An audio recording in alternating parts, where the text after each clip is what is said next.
We are diving into another session of those motor gross milestones, things that we're looking for motor-wise, basically movement, right? Movement patterns, anywhere from 9-ish to 12 months. Exactly. And you're little. So these are the funnest stages of life because they are starting to wiggle, they're starting to move, they have probably already started master rolling. Yes. So that's a big thing that we want to make sure we do this before we do into the next milestone type of thing, just to make sure that we can have that coordination going.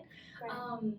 So we're probably looking for babe to be crawling if we haven't already started, and they're probably pulling themselves up onto furniture. Right, they're gonna get there in no time. And by 12 months they might be scaling across furniture. What do they call that? Do they say cruising? Cruising, yes. I know, I mean, you can use I call it bouldering because I'm a rock climber, but that's the same thing. So we're going to kind of dive into crawling and like why it's important and making sure that you're getting that milestone mastered before we move on to the next phase. So I will say just quickly, CDC got rid of crawling out of their recommended guidelines. Crawling is an extremely important thing for every little to do because it nervous system development wise, coordination, mastering into those skills, going into sports later on, coordination, I can't emphasize that enough. Right?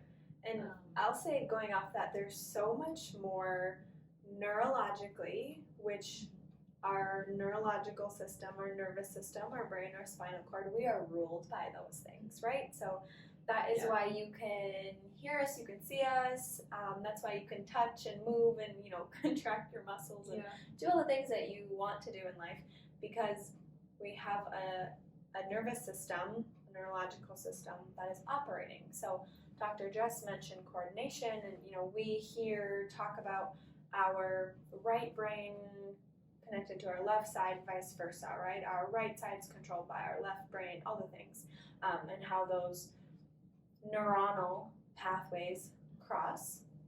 And so I mentioned this in a couple videos previous, but I didn't crawl as a child, and we won't dive into specialties of checking those reflexes and correcting them in these videos, but that does exist. Yep. So if that's something that interests you, ask us questions about that, and we'll be sure to help you the best way that we possibly can. Yes. So what I mean by that, real quick, just to be clear, is that we have reflexes as an infant that are innate, that just happen. They're called primitive reflexes. Yes. Yeah. And those eventually integrate and go away as we get older. Exactly. And there are different timelines for the different reflexes. But so one of the main ones that we kind of talk of, or just for an example, is the startle reflex. And so when you're putting your babe down at night and they're like, "Wah!" and they wake wide awake. Right, because a limb kind of falls. Yeah, that one, for an example, is called moral startle reflex. That should integrate by the time they're 3 to 6 months-ish, around that area. Right. And so if it's not, then it can retain for the rest of until we start doing some exercise. Right. Anyways, totally off topic. But it's all related, right? And so back to crawling, we want to emphasize this so much because of that neurology and the nervous system development, and can't say how passionate we are about this. So we've talked about previously why we love your babe on tummy time. So now that your little is crawling, they're on all fours. Yeah. What we're seeing here is development, most of it, I'll say, of our lumbar spine. Thank you, Dr. So it likes to, our low back, right? Yeah. Yes, so naturally, when we're in this position, you get a lordotic curve in your low back, which also exists in our cervical spine, in our neck, because we've spent time on tummy time when we were much smaller. Exactly, mastering those postural muscles, those postural strength muscles as well, or mastering our glute muscles to be able to get into that position, mastering our arm muscles as well to get into that position. Right, onto all fours, so we can crawl. So sometimes you might see kiddos butt scooting, where they're kind of like this, and they're shuffling along.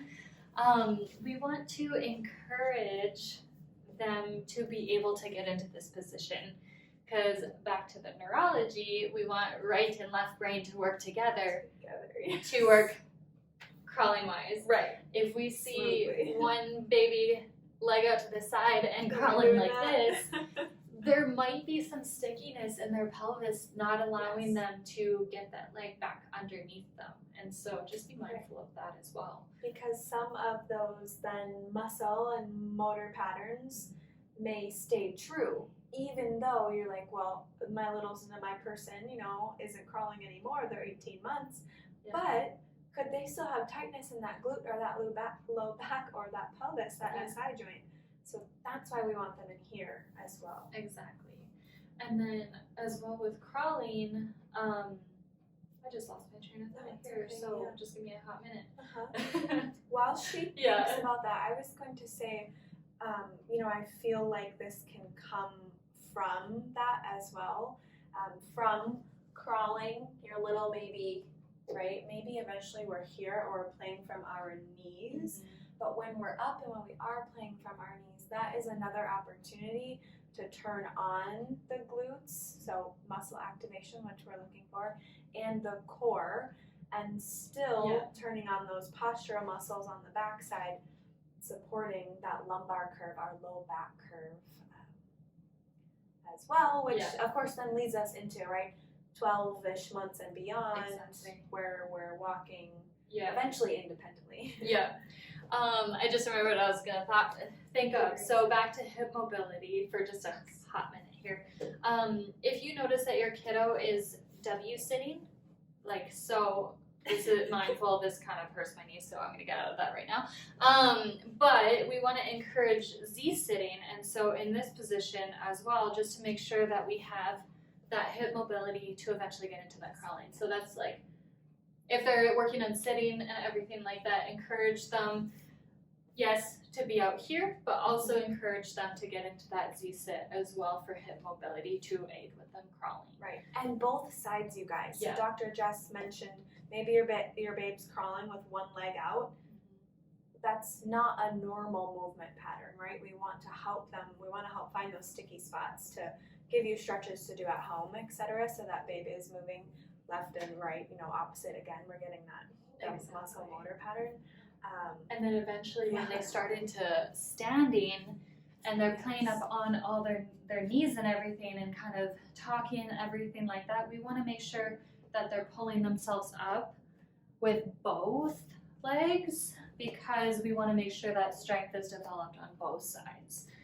So just be mindful of that. If you notice that your kiddo is only using their right leg to stand up 100% of the time, try to challenge them to stand up with their left leg. Just kind of like guide them towards that side. Challenging, we understand. Yeah, absolutely. Just so that they're working both sides, developing that muscle strength on both. And so important. Yeah. So it's just like you and I, like when we're doing, for an example, a single leg squat, like my right's stronger than my left. So what do I like to do more? I like to do my right leg, but I make sure to do my left leg as well, just to make sure that I have that strength to do it on this one.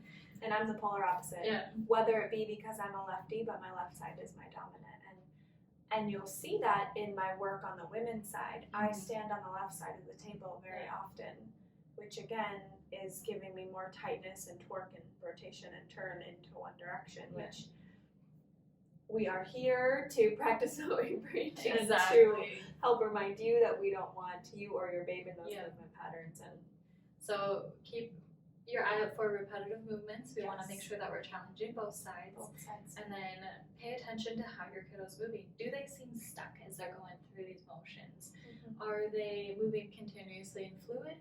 Amazing. We love that. So so hit subscribe. Comment below. As always, reach out to us with whatever you may need. We'll do our best to help. Thank you guys.